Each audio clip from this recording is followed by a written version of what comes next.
Question number 8 ಅಲ್ಲಿ ಏನು questions ಇದೆ ಆ ಎರಡು ಕ್ವಶನ್ಸ್ ಅನ್ನ ನಾನು ನಿಮಗೆ ಈ ಒಂದು ವಿಡಿಯೋ ಮುಖಾಂತರ ತಿಳಿಸ್ಕೊಡ್ತೀನಿ. ಇದು ಕ್ವಶನ್ ನಂಬರ್ 8 ಇರ್ತಕ್ಕಂಥದ್ದು. ಇಲ್ಲಿ ಏನ್ ಕ್ಯಾಲ್ಕುಲೇಷನ್ಸ್ ಅನ್ನ ಮಾಡೋಕೆ ಹೇಳಿದ್ದಾರೆ, ಯಾವ ತರ ಕ್ಯಾಲ್ಕುಲೇಷನ್ಸ್ ಅನ್ನ ಮಾಡಬೇಕು ಅನ್ನೋದನ್ನ ನಾನು ನಿಮಗೆ ಈ ಒಂದು ವಿಡಿಯೋದಲ್ಲಿ ತಿಳಿಸ್ಕೊಡ್ತೀನಿ. ಅದಕ್ಕೂ ಮುಂಚೆ ಯಾರೆಲ್ಲ ನನ್ನ ಒಂದು ಯೂಟ್ಯೂಬ್ ಚಾನಲ್ಗೆ ಸಬ್ಸ್ಕ್ರೈಬ್ ಮಾಡಿಲ್ಲ, ಸಬ್ಸ್ಕ್ರೈಬ್ ಮಾಡ್ಕೊಳ್ಳಿ ಅಂತ ಹೇಳ್ತಾ ಬನ್ನಿ ಫಸ್ಟ್ ಕ್ವಶನ್ಸ್ ಏನಿದೆ ನೋಡೋಣ. Tarun company as machine that originally cost 35 lac. ನೋಡಿ, ತರುಣ್ ಕಂಪನಿ ಹತ್ರ ಒಂದು ಮಿಷಿನರಿ ಇದೆ ದಟ್ ಒರಿಜಿನಲಿ ಕಾಸ್ಟ್ 35 ಲ್ಯಾಕ್, ಅಂದ್ರೆ ಒರಿಜಿನಲ್ ಕಾಸ್ಟ್ 35 ಲ್ಯಾಕ್ ರುಪೀಸ್ ಇದೆ ಅಂತ ಹೇಳಿದ್ದಾರೆ. ಆ ಒಂದು ಮಿಷಿನರಿಯ ಕಾಸ್ಟ್ 35 ಲ್ಯಾಕ್ ರುಪೀಸ್ ಇದೆ ಅಂತ ಹೇಳಿದ್ದಾರೆ. ದಟ್ ಇಸ್ ಒರಿಜಿನಲ್ ಕಾಸ್ಟ್ ಅಂತ ಅರ್ಥ. ವಿತ್ ಅಕ್ಯುಮುಲೇಟೆಡ್ ಡಿಪ್ರಿಸಿಯೇಷನ್ 5 ಲ್ಯಾಕ್, ಅಂದ್ರೆ 5 ಲಕ್ಷ ಅಕ್ಯುಮುಲೇಟ್ ಡಿಪ್ರಿಸಿಯೇಷನ್ ನ ಒಳಗೊಂಡು 35 ಲಕ್ಷ ಇದೆ ಅಂತ ಅರ್ಥ. ಒರಿಜಿನಲ್ ಕಾಸ್ಟ್ 35 ಲಕ್ಷ ಏನು ಒರಿಜಿನಲ್ ಕಾಸ್ಟ್ ಇದೆ, with accumulated depreciation of rupees 5 lac. 5 lakh rupees depreciation ನ ಒಳಗೊಂಡು ಆ ಒಂದು ಮಿಷಿನರಿಯ ಕಾಸ್ಟ್ 5 ಲ್ಯಾಕ್ ರುಪೀಸ್ ಇದೆ. The market value of the machine is 30 lac. ನೋಡಿ, ಮಾರ್ಕೆಟ್ ವ್ಯಾಲ್ಯೂ ಇವಾಗ ಆ ಒಂದು ಮಿಷಿನರಿಯ ಮಾರ್ಕೆಟ್ ಅಲ್ಲಿ ವ್ಯಾಲ್ಯೂ ಎಷ್ಟಿದೆ, ಈಗ ನೀನು ಸೇಲ್ ಮಾಡ್ತೀಯ ಅಂದ್ರೆ ಮಾರ್ಕೆಟ್ ಅಲ್ಲಿ ಅದನ್ನ ಎಷ್ಟಕ್ಕೆ ತಗೊಳ್ತಾರೆ ಅಂತ ಹೇಳಿದ್ರೆ 30 ಲಕ್ಷಕ್ಕೆ ತಗೊಳ್ತಾರೆ. ದಟ್ ಇಸ್ ಮಾರ್ಕೆಟ್ ವ್ಯಾಲ್ಯೂ, ಅಂದ್ರೆ ನೆಟ್ ಸೆಲ್ಲಿಂಗ್ ಪ್ರೈಸ್ ಅಂತ ಕರಿತೀವಿ. Selling price of the machine 30 lakh in the market. ಈಗ ಪ್ರೆಸೆಂಟ್ 30 ಲಕ್ಷ ರೂಪಾಯಿ ಇದೆ ಅಂತ ಹೇಳಿದ್ದಾರೆ. The cost of dismantling is rupees 1 lakh and direct selling cost are rupees 2 lakh. ನೋಡಿ, ನೀವು ಮಾರ್ಕೆಟ್ ಅಲ್ಲಿ ಆ ಒಂದು ಮಿಷಿನರಿನ ಸೇಲ್ ಮಾಡ್ತಿದ್ರೆ 30 ಲಕ್ಷ ರೂಪಾಯಿ ಇದೆ, ಬಟ್ ಆ ಸೇಲ್ ಮಾಡ್ಬೇಕಾದ್ರೆ ನಿನಗೆ dismantling and removing cost 1 lakh rupees ಬರುತ್ತಂತೆ. ಮತ್ತೆ ಇನ್ಯಾವುದೋ direct selling cost 2 lakh rupees ಬರುತ್ತಂತೆ, ಲೈಕ್ ಕಮಿಷನ್ಸ್ ಅಂತೆ, ಬ್ರೋಕರೇಜ್ ಅಂತ ಯಾರಿಗೂ ಕೊಟ್ಟಿರ್ತೀಯ ಸೇಲ್ ಮಾಡಬೇಕಾದ್ರೆ, ಸೊ ಅವರಿಗೆ 2 ಲಕ್ಷ ರೂಪಾಯಿ ಕೊಡ್ತೀಯಾ ಅಂತ ಕ್ವಶನ್ಸ್ ಅಲ್ಲಿ ಹೇಳಿದ್ದಾರೆ. ಸೊ ಅಂದ್ರೆ ಮಾರ್ಕೆಟ್ ಅಲ್ಲಿ ಇವಾಗ ಸೇಲ್ ಮಾಡಿದ್ರೆ 30 ಲಕ್ಷಕ್ಕೆ ಸೇಲ್ ಮಾಡ್ಬೋದು, ಬಟ್ ನೀವು ಸೇಲ್ ಮಾಡಬೇಕಾದ್ರೆ 1 ಲಕ್ಷ ಡಿಸ್ಮ್ಯಾಂಟ್ಲಿಂಗ್ ಕಾಸ್ಟ್ ಬರುತ್ತೆ, 2 ಲಕ್ಷ ಸೆಲ್ಲಿಂಗ್ ಕಾಸ್ಟ್ ಬರ್ತಾ ಹೋಗುತ್ತೆ. ನೋಡಿ, ಯಾವಾಗ ಸೆಲ್ಲಿಂಗ್ ಕಾಸ್ಟ್ ಕೊಟ್ಟಿರ್ತಾರೆ ನೀವು ಸೆಲ್ಲಿಂಗ್ ಕಾಸ್ಟ್ ಅನ್ನ ಸೆಲ್ಲಿಂಗ್ ಪ್ರೈಸ್ ಅಲ್ಲಿ ಲೆಸ್ ಮಾಡಿಕೊಂಡೇ ತಗೋಬೇಕು. ಅದೇನಕ್ಕೆ ಅಂತ ಮುಂದೆ ಹೇಳ್ತೀನಿ. ಅದೇನಕ್ಕೆ, the value in use determined by the management is 27,50,000. ನೋಡಿ, ಇಲ್ಲಿ ಏನ್ ಕೇಳಿದಾರೆ, ಏನ್ ಕೊಟ್ಟಿದ್ದಾರೆ ಅಂದ್ರೆ value in use. Value in use ಅನ್ನ ಡಿಟರ್ಮೈನ್ ಮಾಡಿದ ಕಂಪನಿನ ಎಷ್ಟಿದ್ಯಪ್ಪ ಅಂತ ಹೇಳಿದ್ರೆ 27,50,000 ವ್ಯಾಲ್ಯೂ ಇನ್ ಯೂಸ್ ಅನ್ನ ಡಿಟರ್ಮೈನ್ ಮಾಡಿದ್ದಾರೆ. ಸೊ ಅವರೇ ಮಿಷಿನರಿನ ಯೂಸ್ ಮಾಡಿದ್ರೆ ಎಷ್ಟು ನಮಗೆ ಬರುತ್ತೆ ಅಂತ ಹೇಳ್ಬಿಟ್ಟು ಅವರೇ ಡಿಟರ್ಮೈನ್ ಮಾಡಿದ್ದಾರೆ 27,50,000 ಅಂತ.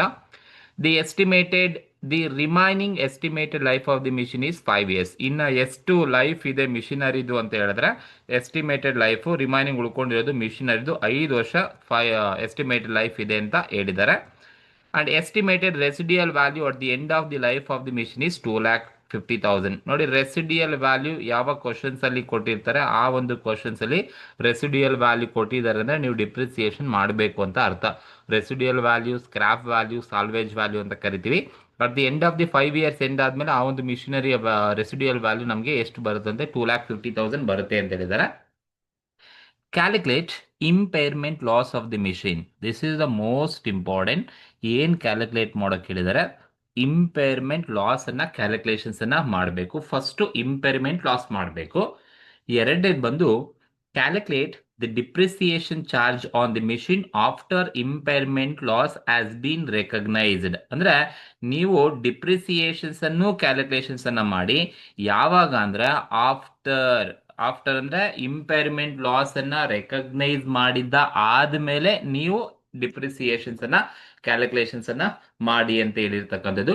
ನೋಡಿ, ಹಾಗಾಗಿ ಈ ಒಂದು ಕ್ವಶನ್ಸ್ ಬಂದಿರತಕ್ಕಂಥದ್ದು ಇಂಪೇರ್ಮೆಂಟ್ ಲಾಸ್ ಮೇಲೆ ಬಂದಿರತಕ್ಕಂಥ ಕ್ವಶನ್ಸ್. ಸೊ ನಾನು ಆಲ್ರೆಡಿ ಇಂಪೇರ್ಮೆಂಟ್ ಲಾಸ್ ಅಂದ್ರೆ ಯಾವ ತರ ಕ್ಯಾಲ್ಕುಲೇಷನ್ಸ್ ಅನ್ನ ಮಾಡಬೇಕು ಏನು ಎತ್ತ ಅಂತ ಹೇಳ್ಬಿಟ್ಟು ನಾನು ನಿಮ್ಗೆ ಒಂದು ವಿಡಿಯೋದಲ್ಲಿ ಆಲ್ರೆಡಿ ಅಪ್ಲೋಡ್ ಮಾಡಿದ್ದೀನಿ. ಇಂಪೇರ್ಮೆಂಟ್ ಲಾಸ್ ಫಾರ್ಮ್ಯಾಟ್ ಆಗಿರುತ್ತೆ, ಯಾವ ತರ ಕ್ಯಾಲ್ಕುಲೇಷನ್ಸ್ ಅನ್ನ ಮಾಡಬೇಕು ಅಂತ ನೀವು ಅಲ್ಲಿ ಫಾರ್ಮ್ಯಾಟ್ ಅನ್ನ ನೀವು ತಿಳ್ಕೊಬಹುದು.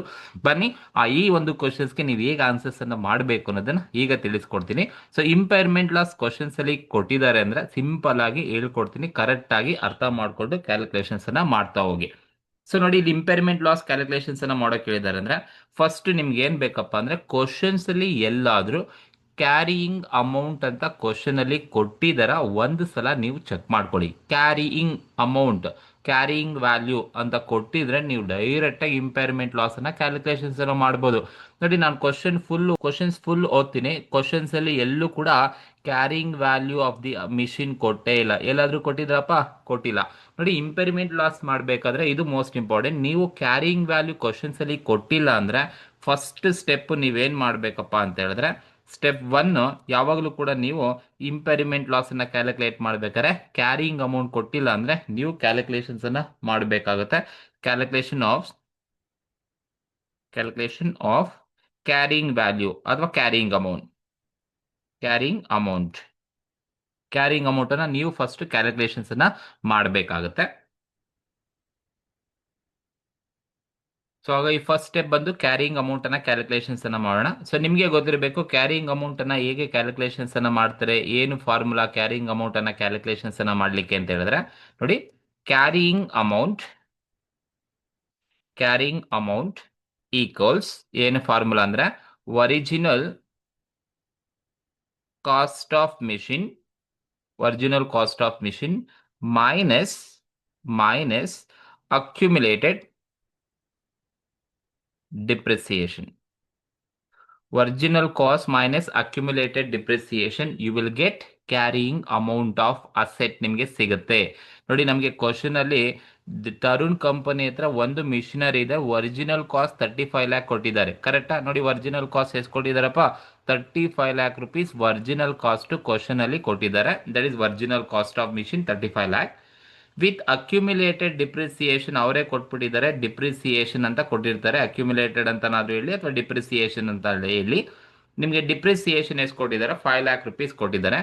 ಸೊ ನಿಮಗೆ ಕ್ವಶನ್ಸ್ ಅಲ್ಲಿ ಇಂಪೈರ್ಮೆಂಟ್ ಲಾಸ್ ಮಾಡ್ಬೇಕಾದ್ರೆ ಕ್ಯಾರಿಂಗ್ ಅಮೌಂಟ್ ಕ್ವಶನ್ ಅಲ್ಲಿ ಕೊಟ್ಟಿಲ್ಲ ಅಂದ್ರೆ ಈ ಒಂದು ಫಾರ್ಮುಲಾ ಗೊತ್ತಿರಬೇಕು. ಕ್ಯಾರಿಂಗ್ ಅಮೌಂಟ್ ಅನ್ನ ಹೇಗೆ ಕ್ಯಾಲ್ಕುಲೇಷನ್ಸ್ ಅನ್ನ ಮಾಡ್ಕೋಬೇಕು ಅಂದ್ರೆ original cost minus accumulated depreciation. Simple minus depreciation ಅಂದ್ಕೊಳ್ಳಿ. ಒರಿಜಿನಲ್ ಕಾಸ್ಟ್ ಅಲ್ಲಿ ಡಿಪ್ರಿಸಿಯೇಷನ್ ನ ಕಳೆದ್ರೆ ಬರ್ತಕ್ಕಂಥದ್ದೇ ಕ್ಯಾರಿಂಗ್ ಅಮೌಂಟ್ ಅಂತ ಕರಿತೀವಿ. ಸೊ ಹಾಗಾಗಿ ಈಗ ಕ್ವಶನ್ಸ್ ಅಲ್ಲಿ ನನಗೆ ಒರಿಜಿನಲ್ ಕಾಸ್ಟ್ ಇದೆ ಅಂಡ್ ಡಿಪ್ರಿಸಿಯೇಷನ್ ಇದೆ. ಹಾಗಾಗಿ ಸಿಂಪ್ಲಿಫೈ ಮಾಡಿದ್ರೆ carrying amount equals original cost ಎಷ್ಟಿದೆಯಪ್ಪ ಅಂದ್ರೆ 35 ಲ್ಯಾಕ್ ರುಪೀಸ್ ಒರಿಜಿನಲ್ ಕಾಸ್ಟ್ ಇದೆ, ಮೈನಸ್ ಡಿಪ್ರಿಸಿಯೇಷನ್ ಎಷ್ಟಿದೆ? ದಟ್ ಈಸ್ ಡಿಪ್ರಿಸಿಯೇಷನ್ ಬಂದು 5 ಲ್ಯಾಕ್ ರುಪೀಸ್ ಡಿಪ್ರಿಸಿಯೇಷನ್ ಕೊಟ್ಟಿದ್ದಾನೆ. ಸೊ ಸಿಂಪ್ಲಿಫೈ ಮಾಡಿ ಒರಿಜಿನಲ್ ಕಾಸ್ಟ್ ಮೈನಸ್ ಡಿಪ್ರಿಸಿಯೇಷನ್ ಮಾಡಿದ್ರೆ ನನಗೆ ಕ್ಯಾರಿಂಗ್ ಅಮೌಂಟ್ ಬಂದು ಎಷ್ಟು ಬರುತ್ತಪ್ಪ ಅಂದ್ರೆ 35 ಲ್ಯಾಕ್ ಮೈನಸ್ 5 ಲ್ಯಾಕ್ ರುಪೀಸ್ ಮಾಡಿದ್ರೆ ನಮಗೆ 30 ಲ್ಯಾಕ್ ಕ್ಯಾರಿಂಗ್ ಅಮೌಂಟ್ ಸಿಗುತ್ತೆ. ಇದು ಮೊದಲನೇ ಸ್ಟೆಪ್ ನೀವು ಮಾಡಬೇಕಾಗಿರೋದು. ಯಾವಾಗ ಕ್ವಶನ್ಸ್ ಅಲ್ಲಿ ಕ್ಯಾರಿಂಗ್ ಅಮೌಂಟ್ ಕೊಟ್ಟಿಲ್ಲ ಅಂತ ಹೇಳಿದ್ರೆ, ನೀವು ಯಾವುದೇ ಕ್ವಶನ್ಸ್ ಅನ್ನ ಮಾಡ್ಕೊಳ್ಳಿ, ಇಂಪೈರ್ಮೆಂಟ್ ಲಾಸ್ ಮಾಡಬೇಕಾದ್ರೆ ಕ್ವಶನ್ಸ್ ಅಲ್ಲಿ ಕ್ಯಾರಿಂಗ್ ಅಮೌಂಟ್ ಕೊಟ್ಟಿಲ್ಲ ಅಂದ್ರೆ ನೀವು ಕ್ಯಾರಿಂಗ್ ಅಮೌಂಟ್ ಅನ್ನ ಕ್ಯಾಲ್ಕುಲೇಷನ್ಸ್ ಅನ್ನ ಮಾಡಬೇಕಾಗುತ್ತೆ. ಇದು ಸ್ಟೆಪ್ 1, ಕ್ಯಾರಿಂಗ್ ಅಮೌಂಟ್ ಅನ್ನ ಕ್ಯಾಲ್ಕುಲೇಷನ್ಸ್ ಅನ್ನ ಮಾಡ್ಕೊಳ್ತಕ್ಕಂಥದ್ದು. ಸೊ ಒನ್ಸ್ ನಿಮಗೆ ಕ್ಯಾರಿಂಗ್ ಅಮೌಂಟ್ ಅನ್ನ ಮಾಡ್ಕೊಂಡಾದ್ಮೇಲೆ ಈಗ ನೀವು ಇಂಪೈರ್ಮೆಂಟ್ ಲಾಸ್ ಅನ್ನ ಮಾಡಬಹುದು. So calculation of impairment loss. So ನಮಗೆ ಫಸ್ಟ್ ಹೇಳಿದರೆ ಇಂಪೈರ್ಮೆಂಟ್ ಲಾಸ್ ಕ್ಯಾಲ್ಕುಲೇಷನ್ಸ್ ಮಾಡಿ ಅಂತ. ಹಾಗಾಗಿ ಇಂಪೈರ್ಮೆಂಟ್ ಲಾಸ್ ಅನ್ನ ಕ್ಯಾಲ್ಕುಲೇಷನ್ಸ್ ಅನ್ನ ಮಾಡೋಣ. This is step 2. That is, so ನೋಡಿ, ಇಂಪೈರ್ಮೆಂಟ್ ಲಾಸ್ ಅನ್ನ ಕ್ಯಾಲ್ಕುಲೇಷನ್ಸ್ ಅನ್ನ ಮಾಡೋಕೆ ಹೇಳಿದ್ದಾರೆ ಅಂದ್ರೆ ಸಿಂಪಲ್ ಆಗಿ ಈ ತರ ಫಾರ್ಮ್ಯಾಟ್ ಹಾಕೊಳ್ಳಿ. ಯಾವ ಕ್ವಶನ್ ಅಲ್ಲಿ ಕ್ಯಾರಿಂಗ್ ಅಮೌಂಟ್ ಕೊಟ್ಟಿದ್ರೆ ನೀವು ಡೈರೆಕ್ಟ್ ಆಗಿ ಇಂಪೈರ್ಮೆಂಟ್ ಲಾಸ್ ಅನ್ನ ಮಾಡಬಹುದು. ಡೈರೆಕ್ಟ್ ಆಗಿ ಇಂಪೈರ್ಮೆಂಟ್ ಲಾಸ್ ಸ್ಟೆಪ್ 2ಗೆ ಬಂದ್ಬಿಡಿ. ಬಟ್ ಯಾವಾಗ ಕ್ವಶನ್ ಅಲ್ಲಿ ಕ್ಯಾರಿಂಗ್ ಅಮೌಂಟ್ ಕೊಟ್ಟಿಲ್ಲ ಅಂದ್ರೆ ನೀವು ಯಾವಾಗಲೂ ಕ್ಯಾರಿಂಗ್ ಅಮೌಂಟ್ ಅನ್ನ ಕ್ಯಾಲ್ಕುಲೇಷನ್ಸ್ ಅನ್ನ ಮಾಡ್ಕೋಬೇಕು. ಒರಿಜಿನಲ್ ಕಾಸ್ಟ್ ಆಫ್ ಅಸೆಟ್, ಯಾವುದೇ ಅಸೆಟ್ ಕೊಡಲಿ, original cost minus depreciation, you will get carrying amount. Carrying amount ನಿಮಗೆ ಈಸಿಯಾಗಿ ಸಿಗುತ್ತೆ. ಒನ್ಸ್ ನಿಮಗೆ ಕ್ಯಾರಿಂಗ್ ಅಮೌಂಟ್ ಅಥವಾ ಕ್ಯಾರಿಂಗ್ ವ್ಯಾಲ್ಯೂ ಸಿಕ್ಕಿದಾದ್ಮೇಲೆ ನೀವು ಡೈರೆಕ್ಟ್ ಆಗಿ ಇಂಪೈರ್ಮೆಂಟ್ ಲಾಸ್ ಮಾಡಬಹುದು. ಇಲ್ಲಿ ಕರೆಕ್ಟ್ ತಿಳ್ಕೊಳ್ಳಿ ಏನೇನ್ ಮಾಡಬೇಕು ಅಂದ್ರೆ, ಇಂಪೈರ್ಮೆಂಟ್ ಲಾಸ್ ಮಾಡ್ಬೇಕಾದ್ರೆ ಫಸ್ಟ್ ಕ್ಯಾರಿಂಗ್ ವ್ಯಾಲ್ಯೂನ ತಗೋಬೇಕು. ದಟ್ ಈಸ್ ಕ್ಯಾರಿಂಗ್ ಅಮೌಂಟ್ ಅಥವಾ carrying value. Carrying amount questions ಅಲ್ಲಿ ಕೊಟ್ಟಿದಾರ ಅಂತ ಹೇಳಿದ್ರೆ ಕ್ಯಾರಿಂಗ್ ಅಮೌಂಟ್ ಕ್ವಶನ್ಸ್ ಅಲ್ಲಿ ಕೊಟ್ಟಿಲ್ಲ, ಬಟ್ ನಾವು ಕ್ಯಾಲ್ಕುಲೇಷನ್ಸ್ ಅನ್ನ ಮಾಡಿದೀವಿ. ನಮ್ಗೆ carrying amount of the machine ನನಗೆ ಸಿಕ್ಕಿದೆ 30 ಲ್ಯಾಕ್. ದಟ್ ಈಸ್ ಅಸೆಟ್ ಯಾವುದು? ಮಿಷಿನ್ ಅಲ್ವಾ. Carrying amount of machine is ಎಷ್ಟು? 30 ಲ್ಯಾಕ್ ಕೊಟ್ಟಿದ್ದಾರೆ. ಡೈರೆಕ್ಟ್ ಆಗಿ ಲಾಸ್ಟ್ ಕಾಲಮ್ ಅಲ್ಲಿ ತಗೊಳ್ಳಿ. 30 lakh carrying amount of machine is 30 lakh. So impairment loss ಮಾಡ್ಬೇಕಾದ್ರೆ ಫಸ್ಟ್ ನೀವು carrying amount of machine asset ಅನ್ನೇ ತಗೋಬೇಕು. ಕ್ಯಾರಿಂಗ್ ಅಮೌಂಟ್ ಕೊಟ್ಟಿಲ್ಲ ಅಂದ್ರೆ ನೀವು ಒರಿಜಿನಲ್ ಕಾಸ್ಟ್ ಮೈನಸ್ ಡಿಪ್ರಿಸಿಯೇಷನ್ ಮಾಡಿದ್ರೆ ನಿಮಗೆ ಬರುತ್ತೆ. ಸೊ ಒಂದು ನಾನು ಕ್ಯಾರಿಂಗ್ ಅಮೌಂಟ್ ಅನ್ನ ತಗೊಂಡೆ. ಈ ಕ್ಯಾರಿಂಗ್ ಅಮೌಂಟ್ ಅಲ್ಲಿ ನೀವು ಏನನ್ನ ಲೆಸ್ ಮಾಡ್ಬೇಕಪ್ಪ ಅಂತ ಹೇಳಿದ್ರೆ ಏನ್ ಲೆಸ್ ಮಾಡ್ಬೇಕು ಅಂದ್ರೆ ರೆಕವರಬಲ್ ಅಮೌಂಟ್. ಕ್ಯಾರಿಂಗ್ ಅಮೌಂಟ್ ಅಲ್ಲಿ ನೀವು ಏನನ್ನ ಲೆಸ್ ಮಾಡಬೇಕು ಅಂದ್ರೆ ಲೆಸ್ ರೆಕವರಬಲ್ ಅಮೌಂಟ್ ಅನ್ನ ಲೆಸ್ ಮಾಡಬೇಕು. ನೋಡಿ, ಕ್ವಶನ್ಸ್ ಅಲ್ಲಿ ರೆಕವರಬಲ್ ಅಮೌಂಟ್ ಅಂತ ವರ್ಡ್ ಅವರೇ ಸ್ಪೆಸಿಫಿಕ್ ಆಗಿ ಹೇಳಿರ್ಬೇಕು. ಹೇಳಿದ್ರೆ ನೀವು ಡೈರೆಕ್ಟ್ ಆಗಿ ಅಮೌಂಟ್ ತಗೊಂಡು ಲೆಸ್ ಮಾಡ್ಕೋಬಹುದು. ಕ್ವಶನ್ ಅಲ್ಲಿ ಅವರೇ ರೆಕವರಬಲ್ ಅಮೌಂಟ್ ಅಂತ ಹೇಳಿರ್ಬೇಕು. ನೀವು ಕ್ವಶನ್ಸ್ ನ ಎಲ್ಲಾದ್ರೂ ನೋಡ್ಕೊಳ್ಳಿ, ಕ್ವಶನ್ಸ್ ಅಲ್ಲಿ ಎಲ್ಲಾದ್ರೂ ರೆಕವರಬಲ್ ಅಮೌಂಟ್ ಅಂತ ಕ್ವಶನ್ ಅಲ್ಲಿ ಕೊಟ್ಟಿದ್ರೆ ನೀವು ಡೈರೆಕ್ಟ್ ತಗೊಳ್ಳಿ. ನೋಡಿ, ರೆಕವರಬಲ್ ಅಮೌಂಟ್ ಅಂತ ಎಲ್ಲೂ ಕೂಡ ಕ್ವಶನ್ಸ್ ಅಲ್ಲಿ ಎಲ್ಲೂ ಕೂಡ ಕೊಟ್ಟಿಲ್ಲ. ಸೊ ಯಾವಾಗ ರೆಕವರಬಲ್ ಅಮೌಂಟ್ ಅನ್ನ ವರ್ಡ್ ಕ್ವಶನ್ಸ್ ಅಲ್ಲಿ ಕೊಟ್ಟಿಲ್ಲ ಅಂದ್ರೆ ನೀವು ಅವಾಗ 2 ಪಾಯಿಂಟ್ ನಿಮಗೆ ಗೊತ್ತಿರಬೇಕು. ಯಾವಾಗ ರೆಕವರಬಲ್ ಅಮೌಂಟ್ ಕೊಟ್ಟಿಲ್ಲ ಅಂದ್ರೆ ನಿಮ್ಗೆ 2 ಪಾಯಿಂಟ್ ಗೊತ್ತಿರಬೇಕು. ಏನು ಅಂತ ಹೇಳಿದ್ರೆ net realisable value, net realisable value, net realisable value or ಅಥವಾ value in use. Net realisable value or value in use, ಇವೆರಡನ್ನ ನೀವು ನೋಡಬೇಕು. ಯಾವಾಗ ರೆಕವರಬಲ್ ಅಮೌಂಟ್ ಕೊಟ್ಟಿಲ್ಲ ಅಂದ್ರೆ ಇವೆರಡನ್ನ ನೀವು ನೋಡಬೇಕು. So net realisable value or value in use ಇವೆರಡನ್ನ ಕಂಪೇರ್ ಮಾಡಬೇಕು. ಇವೆರಡರಲ್ಲಿ ವಿಚ್ ಎವರ್ ಈಸ್ ಹೈಯರ್, ಯಾವುದು ಜಾಸ್ತಿ ಇರುತ್ತೆ, ನೆಟ್ ರಿಯಲೈಸಬಲ್ ವ್ಯಾಲ್ಯೂ ಅಥವಾ ವ್ಯಾಲ್ಯೂ ನ್ಯೂಸ್ ಇವೆರಡರಲ್ಲಿ ಯಾವುದು ಜಾಸ್ತಿ ಇರುತ್ತೆ ಅದನ್ನ ನಾವು ರೆಕವರಬಲ್ ಅಮೌಂಟ್ ಅಂತ ತಗೋಬೇಕಾಗತ್ತೆ. ಸೊ ಇವೆರಡರಲ್ಲಿ ಯಾವ್ದು ಜಾಸ್ತಿ ಇರುತ್ತೆ ಅದೇ ರೆಕವರಬಲ್ ಅಮೌಂಟ್ ಅಂತ ತಗೊಳ್ತೀವಿ.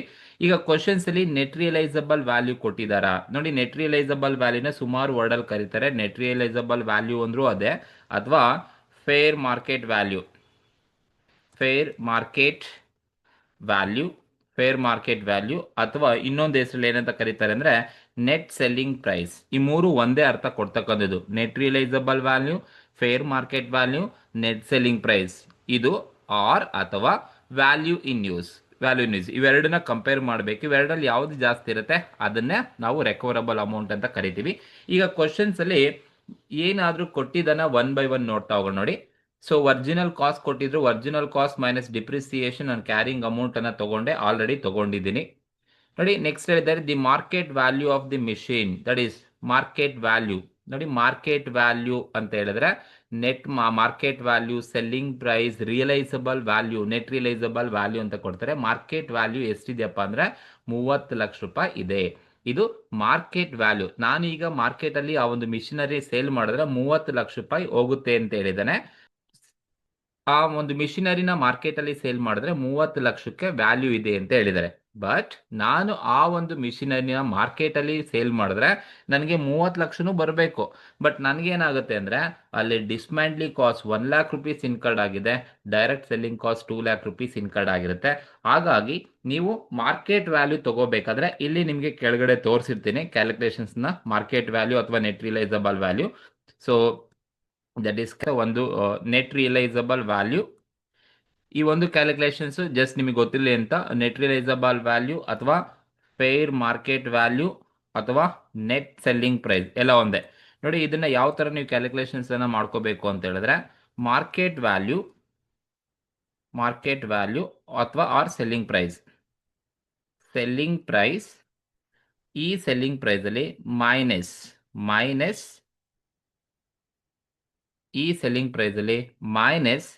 Selling expenses.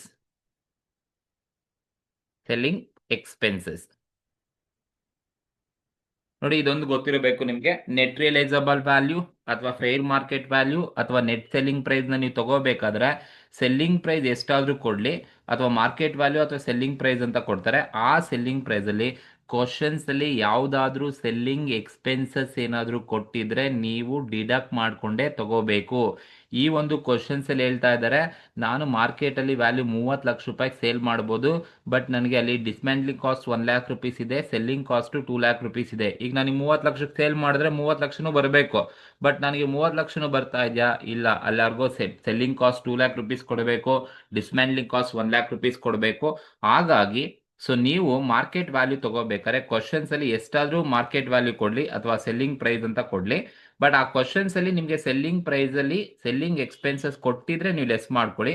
ಈಗ ಈ ಕ್ವಶನ್ಸ್ ಅಲ್ಲಿ ಮಾರ್ಕೆಟ್ ವ್ಯಾಲ್ಯೂ 30 ಲ್ಯಾಕ್ ರುಪೀಸ್ ಕೊಟ್ಟಿದ್ದಾರೆ.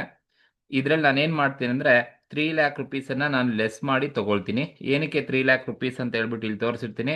1 ಲ್ಯಾಕ್ ರುಪೀಸ್ ಡಿಸ್ಮ್ಯಾಂಟ್ಲಿಂಗ್ ಕಾಸ್ಟ್ ಇದೆ, 1 lakh rupees dismantling cost plus 2 lakh rupees direct selling cost ಇದೆ. ಇವೆರಡು ಕೂಡ ಸೆಲ್ಲಿಂಗ್ ಎಕ್ಸ್ಪೆನ್ಸಸ್ ಆಗುತ್ತೆ. ಡಿಸ್ಪೋಸಲ್ ಕಾಸ್ಟ್ ಇದ್ರೆ ನೀವು ಡಿಸ್ಪೋಸಲ್ ಕಾಸ್ಟ್ ಅಂತ ಬೇಕಾದ್ರೆ ಕೊಡ್ತಾರೆ. ಸೆಲ್ಲಿಂಗ್ ಪ್ರೈಸ್ ಅಲ್ಲಿ ಎನಿ ಸೆಲ್ಲಿಂಗ್ ಎಕ್ಸ್ಪೆನ್ಸಸ್ ಅಥವಾ ಎನಿ ಡಿಸ್ಪೋಸಲ್ ಎಕ್ಸ್ಪೆನ್ಸಸ್ ಇದ್ರೆ ಲೆಸ್ ಮಾಡಿಕೊಂಡೇ ನೀವು ತಗೋಬೇಕು. ಹಾಗಾಗಿ ನಾನು ಲೆಸ್ ಮಾಡಿದ್ರೆ ನನಗೆ ಎಷ್ಟು ಬರುತ್ತಪ್ಪ ಅಂತ ಹೇಳಿದ್ರೆ 30 ಲ್ಯಾಕಲ್ಲಿ -3 ಲ್ಯಾಕ್ ರುಪೀಸನ್ನು ಲೆಸ್ ಮಾಡಿದ್ರೆ ನನಗೆ ನೆಟ್ ರಿಯಲೈಸಬಲ್ ವ್ಯಾಲ್ಯೂ ಬಂದು 27 ಲ್ಯಾಕ್ ರುಪೀಸ್ ಸಿಗುತ್ತೆ. ಇದು ನೆಟ್ ರಿಯಲೈಸಬಲ್ ವ್ಯಾಲ್ಯೂ ಅಥವಾ ಫೇರ್ ಮಾರ್ಕೆಟ್ ವ್ಯಾಲ್ಯೂ ಅಥವಾ ನೆಟ್ ಸೆಲ್ಲಿಂಗ್ ಪ್ರೈಸ್ ಅಂತ ಕರಿತೀವಿ. ಕ್ವಶನ್ಸ್ ಅಲ್ಲಿ ಕೊಟ್ಟಿದ್ರೆ ನೀವು ಸೆಲ್ಲಿಂಗ್ ಎಕ್ಸ್ಪೆನ್ಸಸ್ ಅನ್ನ ಲೆಸ್ ಮಾಡ್ಕೊಂಡೇ ತಗೋಬೇಕು, ಇಲ್ಲಾಂದ್ರೆ ನಿಮ್ಮ ಆನ್ಸರ್ ರಾಂಗ್ ಬರುತ್ತೆ. ಸೊ ಹಾಗಾಗಿ ನನಗೆ ಮಾರ್ಕೆಟ್ ವ್ಯಾಲ್ಯೂ ಸೆಲ್ಲಿಂಗ್ ಪ್ರೈಸ್ 30 ಲಕ್ಷ ಕೊಟ್ಟಿದ್ದಾರೆ. ಅದರಲ್ಲಿ ಸೆಲ್ಲಿಂಗ್ ಎಕ್ಸ್ಪೆನ್ಸಸ್ 1 ಲಕ್ಷ ಡಿಸ್ಮ್ಯಾಂಟ್ಲಿಂಗ್ ಕಾಸ್ಟ್ ಇದೆ, 2 ಲಕ್ಷ ಸೆಲ್ಲಿಂಗ್ ಕಾಸ್ಟ್ ಇದೆ. ಎರಡು ಟೋಟಲ್ ಮಾಡಿದ್ರೆ 3 ಲಕ್ಷ ಎಕ್ಸ್ಪೆನ್ಸಸ್ ಬರುತ್ತೆ. 30 ಲಕ್ಷದಲ್ಲಿ 3 ಲಕ್ಷ ಹೋದ್ರೆ ನನಗೆ 27 ಲ್ಯಾಕ್ ಬರುತ್ತೆ. ಇದೇನಪ್ಪಾ ಅಂದ್ರೆ net realisable value, fair market value ಅಥವಾ ನೆಟ್ ಸೆಲ್ಲಿಂಗ್ ಪ್ರೈಸ್ ಅಂತ ಕರಿತೀವಿ.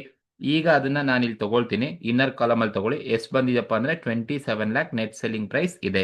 ಇದು net realisable value, fair market value ಅಂತ ಕರಿತೀವಿ. ಇದನ್ನ ಹೀಗೆ ಮಾಡ್ಕೋಬೇಕು. ಕ್ವಶನ್ ಅಲ್ಲಿ ಸೆಲ್ಲಿಂಗ್ ಎಕ್ಸ್ಪೆನ್ಸಸ್ ಕೊಟ್ರೇನೆ ಮಾತ್ರ ಈ ತರ ಮಾಡಿ. ಸರ್ ಕ್ವಶನ್ ಅಲ್ಲಿ ಸೆಲ್ಲಿಂಗ್ ಎಕ್ಸ್ಪೆನ್ಸಸ್ ಕೊಟ್ಲಿಲ್ಲ ಅಂದ್ರೆ ಏನ್ ಮಾಡ್ಬೇಕಾಗಿತ್ತು ಅಂತ ಹೇಳಿದ್ರೆ, ನಿಮ್ಗೆ ಸೆಲ್ಲಿಂಗ್ ಪ್ರೈಸ್ ಏನ್ ಕೊಟ್ಟಿರ್ತಾನೆ ಆ ಡೈರೆಕ್ಟ್ ಆಗಿ ಆ ಅಮೌಂಟ್ ಅನ್ನ ತಗೊಂಡ್ಬಿಡ್ತಿದೆ. ಈಗ ನನಗೆ ಮಾರ್ಕೆಟ್ ಅಲ್ಲಿ 30 ಲಕ್ಷ ಇತ್ತು, 30 ಲಕ್ಷ ತಗೊಳ್ತಿದ್ದೆ ಯಾವಾಗ ಸೆಲ್ಲಿಂಗ್ ಎಕ್ಸ್ಪೆನ್ಸಸ್ ಇಲ್ಲ ಅಂದಿದ್ರೆ. ಬಟ್ ಇಲ್ಲಿ ಸೆಲ್ಲಿಂಗ್ ಎಕ್ಸ್ಪೆನ್ಸಸ್ ಇದೆ, ಹಾಗಾಗಿ ಲೆಸ್ ಮಾಡ್ಕೊಂಡು ತಗೋಬೇಕು. ಒಂದು ನೆಟ್ ರಿಯಲೈಸಬಲ್ ವ್ಯಾಲ್ಯೂ ಅಥವಾ ಫೇರ್ ಮಾರ್ಕೆಟ್ ವ್ಯಾಲ್ಯೂ ಅಂತ ಕರಿತೀವಿ. ಇನ್ನೊಂದು ಏನ್ ತಗೋಬೇಕಪ್ಪ ಅಂದ್ರೆ ವ್ಯಾಲ್ಯೂ ಇನ್ ಯೂಸ್. ಕ್ವಶನ್ಸ್ ಅಲ್ಲಿ ಅವರೇ ಕೊಟ್ಬಿಟ್ಟಿದ್ದಾರೆ ನೋಡಿ. Value in use management determine ಮಾಡಿದ ವ್ಯಾಲ್ಯೂ ಇನ್ ಯೂಸ್ ಎಷ್ಟು 27,50,000 ಕೊಟ್ಟಿದ್ದಾರೆ. ಸೊ ಅಪ್ಲೈ ಮಾಡಿ ವ್ಯಾಲ್ಯೂ ಇನ್ ಯೂಸ್ ಬಂದು 27,50,000. ಸೊ ಅವರೇ ಕೊಟ್ಬಿಟ್ಟಿದ್ದಾರೆ ವ್ಯಾಲ್ಯೂ ಇನ್ ಯೂಸ್. ಈಗ ನೋಡಿ, ರೆಕವರಬಲ್ ಅಮೌಂಟ್ ಅಂದ್ರೆ ಹೇಳಿದೆ ನೆಟ್ ರಿಯಲೈಸಬಲ್ ವ್ಯಾಲ್ಯೂ ಅಥವಾ ವ್ಯಾಲ್ಯೂ ಇನ್ ಯೂಸ್. ಇವೆರಡರಲ್ಲಿ ಯಾವ್ದು ಜಾಸ್ತಿ ಇದೆ? 27 ಲ್ಯಾಕ್ ಆರ್ 27,50,000? ಯಾವ್ದು ಜಾಸ್ತಿ ಇದೆಯಪ್ಪ ಅಂದ್ರೆ 27,50,000 ಇದೆ. ಸೊ 27,50,000 ಈಸ್ ರೆಕವರಬಲ್ ಅಮೌಂಟ್ ಅಂತ ಕರಿತೀವಿ. ಅರ್ಥ ಆಯ್ತಾ? ರೆಕವರಬಲ್ ಅಮೌಂಟ್ ಹೆಂಗ್ ಬಂತು ಅಂತ, ನೆಟ್ ರಿಯಲೈಸಬಲ್ ವ್ಯಾಲ್ಯೂ ಅಥವಾ ವ್ಯಾಲ್ಯೂ ಯೂಸ್ ಮಾಡಬೇಕು. ಅವೆರಡರಲ್ಲಿ ಯಾವ್ದು ಜಾಸ್ತಿ ಇದೆ ಅದೇ ರೆಕವರಬಲ್ ವ್ಯಾಲ್ಯೂ ಅಂತ ಕರಿತೀವಿ. ಈಗ ನೋಡಿ, carrying amount of the machine 30 lac ಇದೆ. ಈ 30 ಲ್ಯಾಕ್ ಅಲ್ಲಿ ಲೆಸ್ ರೆಕವರಬಲ್ ಅಮೌಂಟ್ 27,50,000 ಲೆಸ್ ಮಾಡಿ. ಆ ಲೆಸ್ ಮಾಡಿದಾಗ ನಿಮಗೆ ಬರ್ತಕ್ಕಂಥದ್ದೇ ಇಂಪೇರ್ಮೆಂಟ್ ಲಾಸ್. ಇದನ್ನೇ ನಾವು ಇಂಪೇರ್ಮೆಂಟ್ ಲಾಸ್ ಅಂತ ಕರಿತೀವಿ. ಎಷ್ಟು ಬರುತ್ತಪ್ಪ ಅಂದ್ರೆ 2,50,000 ಈಸ್ ಇಂಪೇರ್ಮೆಂಟ್ ಲಾಸ್ ನಿಮಗೆ ಸಿಗುತ್ತೆ. ಇದು ನಮಗೆ ಕ್ಯಾಲ್ಕುಲೇಷನ್ಸ್ ಅನ್ನ ಮಾಡ್ಲಿಕ್ಕೆ ಹೇಳಿರ್ತಕ್ಕಂಥದ್ದು. ಇಂಪೇರ್ಮೆಂಟ್ ಲಾಸ್ ಅನ್ನ ಕ್ಯಾಲ್ಕುಲೇಷನ್ಸ್ ಅನ್ನ ಮಾಡಿ ಅಂತ ಸಿಂಪಲ್ ಆಗಿ ಇರ್ತಕ್ಕಂಥದ್ದು. First carrying amount of machine ತಗೊಳ್ಳಿ, ಅದರಲ್ಲಿ ರೆಕವರಬಲ್ ಅಮೌಂಟ್ ಅನ್ನ ಲೆಸ್ ಮಾಡಬೇಕು. ಯಾವಾಗ ಕ್ವಶನ್ ಅಲ್ಲಿ ರೆಕವರಬಲ್ ಅಮೌಂಟ್ ಕೊಟ್ಟಿಲ್ಲ ಅಂದ್ರೆ ನೀವು ನೆಟ್ ರಿಯಲೈಸಬಲ್ ವ್ಯಾಲ್ಯೂ ಅಥವಾ ವ್ಯಾಲ್ಯೂ ಯೂಸ್ ಮಾಡಬೇಕು. ಅವೆರಡರಲ್ಲಿ ಯಾವ್ದು ಜಾಸ್ತಿ ಇರುತ್ತೆ ಅದೇ ರೆಕವರಬಲ್ ಅಮೌಂಟ್ ಅಂತ ಕರಿತೀವಿ. ಬಟ್ ನೆಟ್ ರಿಯಲೈಸಬಲ್ ವ್ಯಾಲ್ಯೂನ ಮಾಡಬೇಕಾದ್ರೆ ಸೆಲ್ಲಿಂಗ್ ಪ್ರೈಸ್ ಅಲ್ಲಿ ಸೆಲ್ಲಿಂಗ್ ಎಕ್ಸ್ಪೆನ್ಸಸ್ ಅನ್ನ ಡಿಡಕ್ಟ್ ಮಾಡಿ ನೀವು ತಗೋಬೇಕು. ಇದು ಆಗ ನಿಮಗೆ ರೆಕವರಬಲ್ ವ್ಯಾಲ್ಯೂ ಸಿಗುತ್ತೆ. So carrying amount minus recoverable amount you will get impairment loss ಸಿಗುತ್ತೆ. ಇದು ಎರಡನೇದು ನಮಗೆ ಕ್ಯಾಲ್ಕುಲೇಷನ್ಸ್ ಅನ್ನ ಮಾಡ್ಲಿಕ್ಕೆ ಹೇಳಿರ್ತಕ್ಕಂಥದ್ದು. ಇಂಪೇರ್ಮೆಂಟ್ ಲಾಸ್ ಸಿಕ್ತು. ಇಷ್ಟು ಮಾಡಿದ್ರೆ ನಿಮಗೆ ಫೈಂಡ್ ಔಟ್ ಮಾಡಿದ್ರೆ ಇಂಪೇರ್ಮೆಂಟ್ ಲಾಸ್ ಫೈಂಡ್ ಔಟ್ ಮಾಡಿದ್ಮೇಲೆ ನಾವು ಡಿಪ್ರಿಸಿಯೇಷನ್ಸ್ ಅನ್ನ ಕ್ಯಾಲ್ಕುಲೇಷನ್ಸ್ ಅನ್ನ ಮಾಡ್ಬೇಕಂತ ಹೇಳಿದ್ರೆ, ಸೊ ಹಾಗಾಗಿ calculation of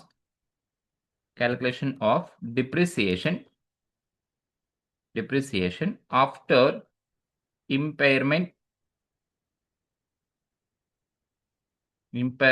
loss recognized. After impairment loss recognise ಮಾಡಿದಾದ್ಮೇಲೆ ಡಿಪ್ರಿಸಿಯೇಷನ್ ಕ್ಯಾಲ್ಕುಲೇಷನ್ ಮಾಡಬೇಕು. ನೋಡಿ, ಡಿಪ್ರಿಸಿಯೇಷನ್ಸ್ ಕ್ಯಾಲ್ಕುಲೇಷನ್ಸ್ ಮಾಡ್ತೀರಾ ಅಂದ್ರೆ ಕ್ವಶನ್ಸ್ ಅಲ್ಲಿ ಡಿಪ್ರಿಸಿಯೇಷನ್ ಪರ್ಸೆಂಟೇಜ್ ಕೊಟ್ಟಿದ್ದಾರಪ್ಪ ಎಲ್ಲಾದ್ರೂ? ಕ್ವಶನ್ಸ್ ಅಲ್ಲಿ ಡಿಪ್ರಿಸಿಯೇಷನ್ ಪರ್ಸೆಂಟೇಜ್ ಕೊಟ್ಟಿಲ್ಲ. ನೋಡಿ, ನೀವು ಯಾವುದೇ ಕ್ವಶನ್ಸ್ ಮಾಡಿ ಕ್ವಶನ್ ಅಲ್ಲಿ ಡಿಪ್ರಿಸಿಯೇಷನ್ಗೆ ಪರ್ಸೆಂಟೇಜ್ ಕೊಟ್ಟಿಲ್ಲ ಅಂದ್ರೆ ಒಂದು ಫಾರ್ಮುಲಾ ಹೇಳ್ತೀನಿ, ಅದು ನೆನಪಲ್ಲಿ ಇಟ್ಕೊಂಡಿರ್ಬೇಕು. ಸೊ ಡಿಪ್ರಿಸಿಯೇಷನ್ ಕ್ಯಾಲ್ಕುಲೇಷನ್ಸ್ ಮಾಡ್ತೀರಾ ಅಂತ ಹೇಳಿದ್ರೆ ಡಿಪ್ರಿಸಿಯೇಷನ್ ಈಕ್ವಲ್ಸ್ ಯಾವ ತರ ಫಾರ್ಮುಲಾ ಅಂದ್ರೆ original cost residual value, original cost minus residual value divided by divided by number of years. Number of years. ಈ ಫಾರ್ಮುಲಾ ಅಪ್ಲೈ ಮಾಡಿದ್ರೆ ನಿಮಗೆ ಡಿಪ್ರಿಸಿಯೇಷನ್ ಸಿಗುತ್ತೆ. Original cost minus residual value divided by number of years ಅನ್ನ ಮಾಡಬೇಕು. ಈಗ ನೋಡಿ, ಇಲ್ಲಿ ಕರೆಕ್ಟಾಗಿ ನಿಮ್ಗೆ ಗೊತ್ತಿರಬೇಕು, ಒರಿಜಿನಲ್ ಕಾಸ್ಟ್ ಅಂದ್ರೆ ಕ್ವಶನ್ ಅಲ್ಲಿ ಕೊಟ್ಟಿರೋದನ್ನ ನೀವು ತಗೋಬಾರ್ದು. ಏನಕ್ಕೆ ಅಂದ್ರೆ ನಾವು ಇಂಪೆರಿಮೆಂಟ್ ಲಾಸ್ ನ ಫೈಂಡ್ ಔಟ್ ಮಾಡಿದಾದ್ಮೇಲೆ ರೆಕಗ್ನೈಸ್ ಮಾಡ್ತಾರೆ ಡಿಪ್ರಿಸಿಯೇಷನ್.